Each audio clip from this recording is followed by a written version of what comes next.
Good morning. I didn't have a video last week. For anyone who's watching these weekly, apologies. I had gone through, all of a sudden, a apartment came up, and I had to get on it and do the application process, and yeah, kind of just went through into autistic hyperfixation mode to apply and go through all of that. So this week I am currently, I did get approved, and so I'm pretty sure I'll be moving, but I do need to go meet with them today, look at it, and kind of check everything over just to make sure that inside the place feels good, and all that kind of logistical stuff. But I am it's really hard for me to once I get focused on a thing, and moving is so much. It is calling all these people that I don't know to schedule movers and change internet service, and change there's just so much to kind of talk to my current landlord that I'm leaving, talk to the, so for me, who barely is talking to people on a daily basis, in any significant kind of way, going into full on okay, now I have to do a bunch of executive functioning things and stay on top of my regular life at the same time is hard. It's really hard. And it's really hard to be doing it alone, even though I have made moves by myself before. But yeah, right now I'm just feeling kind of the checklist pressure of getting everything lined up at the correct time. And everything so far is falling in line in this perfectly synchronized way. But I don't want to get my hopes up because I don't have the lease signed yet. I don't know for sure if this is I just don't want to, I don't want to speak too soon. So that's where I've been. That's where I was last week, just kind of getting all that together. And if this does go through, I'll know today. And I will share the whole story with you next week and kind of let you know what my timeline's looking like for moving and stuff, which basically will be that if this does go through, I'll be moving in, I'll be moved out by April. So there's just so much happening. And it's very crazy because it all happened right when Mercury went retrograde on that day. And then the eclipse hit and something else significant happened.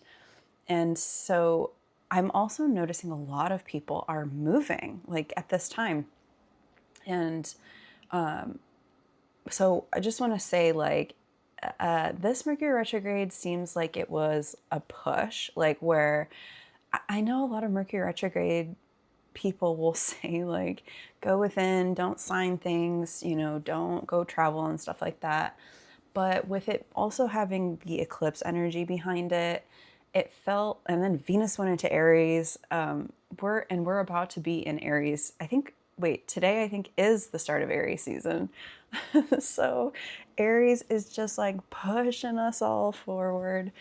Very excited. We'll see, but keep your fingers crossed for me. I am excited, but I'm that level of excited that I don't want to be too excited in case it doesn't work out. That's I'm right there right now. And if it doesn't work out, I also just, I completely trust if I get blocked. I've been saying to the universe, if this isn't right for me, block me, because I'm moving forward with it. Everything else is telling me, yes, keep going, even though there's a couple of things that I need to figure out logistically. But if it doesn't end up working, then I trust that when I said to the universe, block me, it's listening and it knows to block me. Even though the disappointment is still there, I think it's just such a better way to look at things that you don't end up getting, or relationships that don't work out, or things like that. It's good to it's good to realize that you're always being protected no matter what. So we'll see what happens. Today is my meeting the person day and stuff, so I'm like super nervous just because my hair today too. This is just my air dried hair. All right, it's gonna be an interesting next few weeks here on my channel. I may have to skip one more week if I do end up moving, but I'll let you know what that day is too. Because I am in the portal and I'm being carried. I'm being carried out. And if you've been watching my channel, you know that it's all been leading up to this. So, oh boy. I don't know, like I'm stressing out about everything. Like, oh no, my channel's like, what's my background gonna look like if I change places? You know, I'm very like, I get really particular about things. So if I have to have my background look, I don't know, whatever, imperfect, just simple, like I still want to show up. I still want to be able to be here with you and just kind of check in and have the energy reading of that particular week, which might look like me with a blank wall behind me and, you know, just kind of go through like really normal human stuff and not like try to stage everything, because I also am a perfectionist, and maybe this channel will help me not be so much of a perfectionist.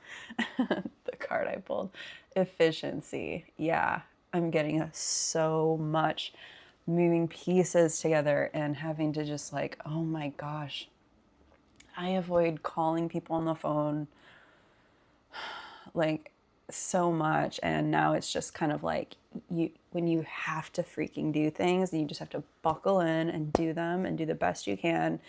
And I realized that like so I can make my life function pretty well, like with all of my routines in place. For those of you that don't know, I am autistic. I have a diagnosis of ASD1. So I can have my life function pretty well. But when I have then all of this added on top of it, I start making mistakes. Like I'll leave lights on that I would never leave on. And I'll hang things in like the wrong spots. And when I don't even realize when I'm doing it in the moment, but then when I go back to like that spot, it's like, oh, I left the light on. Oh, that's not where I usually put that. That's the kind of stuff that I start fumbling right now when I have all of this other stuff to do. And so I'm also trying to practice just being really easy on myself about it, because I was diagnosed when I was 37. I'm 40 now. And it has been this whole process of me kind of being able to look at my life again from the lens of, oh, I'm autistic and that's why I'm doing these things. That I used to think like I would go through these processes and see like, oh, I'm making mistakes and I'm leaving things on and I'm doing, you know, and not understand why like I was struggling so much, you know, that was like a legitimate thing that I was struggling with, but I just thought that I wasn't doing enough. I wasn't like capable enough, or, you know, that's the whole reason why getting a diagnosis is very helpful and beneficial in my opinion, because I've been able to look and say, well, that actually is normal for a person on the spectrum to like have so much kind of start happening that your executive functioning skills get overwhelmed and you start making big mistakes like that. So that's also a process I'm going through within my own journey of understanding like my neurodivergent self. And that also ties into being a perfectionist for me, is like I know how much I've struggled for so long, and it's very vulnerable to struggle so much, especially when you're not being like perceived as a person who requires help. Instead, you're kind of just being like measured against like normal functioning society. And to be vulnerable enough to say like, I'm struggling, I'm having a hard time, Instead, I just started masking as like a very efficient, overachieving, like perfectionist kind of person, where I can't make any mistakes, or like that says something about me as a person. And it's just not ever going to be attainable. It's not, nobody should feel like they can't make mistakes, but there's just some part of me that really, really struggles to be seen making a mistake, and yeah. Pull a card.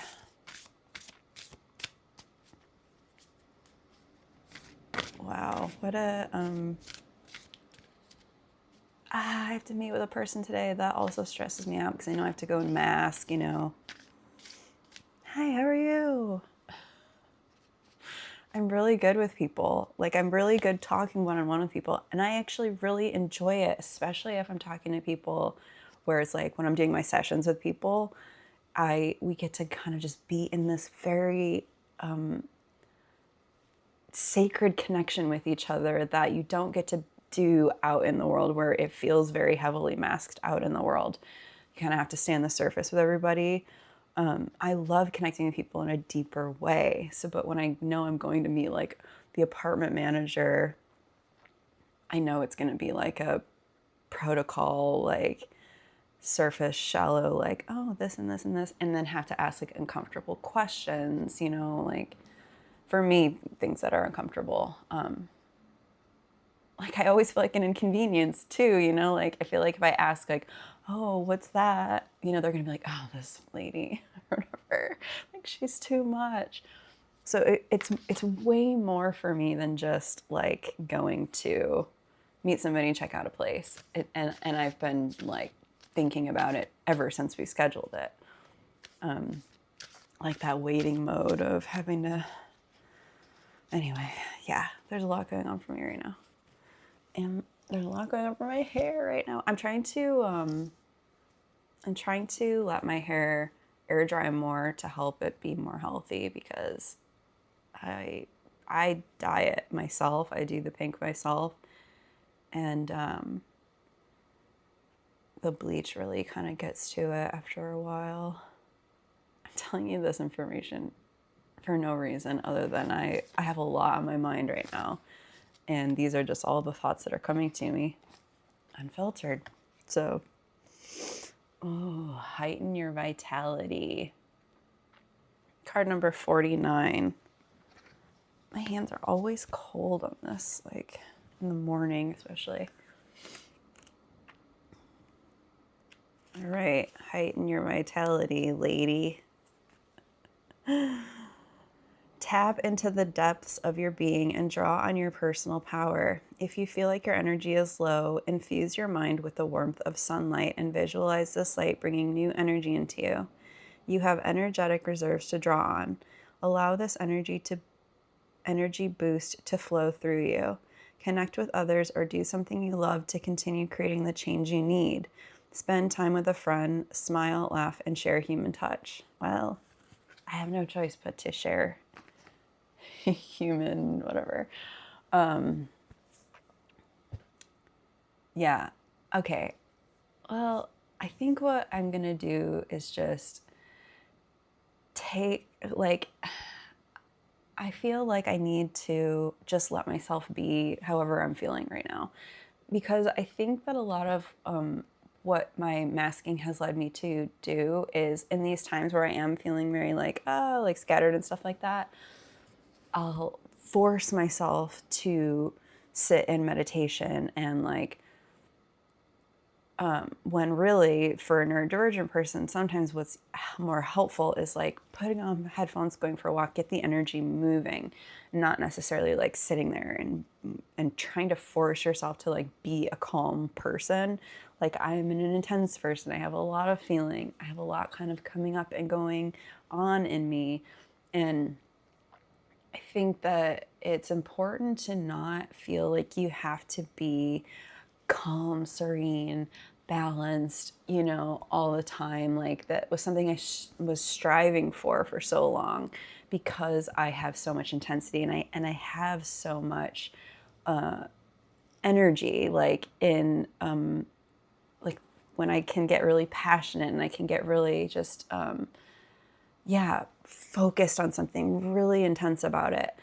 And I always like looked at that as a negative thing about myself. But I feel like now I've been able to shift into, I do love sitting in meditation and being quiet. I do love going in the forest and, enjoying the silence. And like, I like silence more than probably most people. I like communicating with animals in silence. It makes more sense to me. But I think that like not making it because, oh, I'm being too much again, I'm too intense right now, I need to like go meditate and calm down and, whatever, like that kind of thing.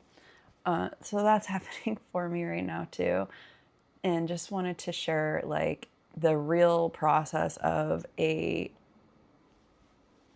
autistic female experience going through something really intense. That it's not just like easy. It's not like I am a high functioning, as they say, autistic person, but there's so much happening for me that I don't talk about. And I am starting to talk about it with this channel and, any other like thing that I feel like kind of safe to be able to open up about, I will, just kind of thread it in also because I am autistic and that is the filter that I read energy through. So it's like it's all a part of the experience of like having me be the person that shares what I'm sharing every week. It's not like I read energy and I am autistic. Like they're not separate things. They're very much the same exact path. Like the reason I'm so good at reading energy is because I have neurodivergence and I can pick up on things that a lot of people don't pick up on. So that's all I guess I'll say this week. When you see me next week, I will be able to tell you everything. I will be able to share if I'm moving, how it all happened, or I'll tell you, it didn't work out, it's not feeling right. Both pathways are possible, so don't get your hopes up either way. Or do, and it's okay to feel disappointed, but we can all trust together that whatever lines up is what's meant to happen. Yeah, I do feel ready. I feel like I went through a lot of grief for like 9 months, and it's still always there, from losing my dog and closing my business and just this like really deep, dark, intense like winter season in my own life as well. And it feels like I'm ready to kind of be alive again, which is a good feeling. So I'll see you next week. Thank you for being here and sending you lots of love.